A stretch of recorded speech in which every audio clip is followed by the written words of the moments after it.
Asparagus, it's springtime. That's most people know that when it is spring, asparagus is around.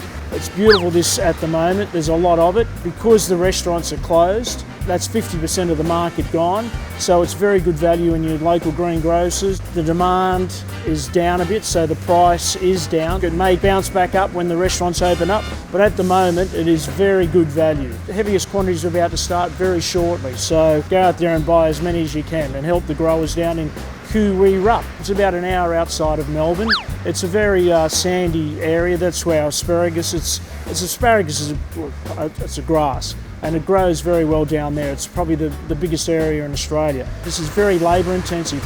It has to be cut individually, and they use sharp knives. So people, it's hard work because you've got to bend over and chop the asparagus. So when it's warm, it sprouts overnight. A little bit of rain and warm weather and bingo, it just pops up like you wouldn't believe. And so it comes in around the end of August and it goes probably all the way through till the beginning of December.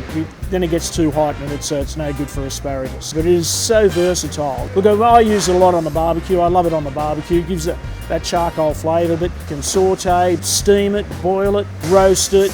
Easy with olive oil and salt and pepper, or you can wrap prosciutto around it, chop it up, put it in your salads. Pasta with lemon, with prawns. I could be standing here for an hour giving you recipes there, but it's just one of the most versatile vegetables there is on the market.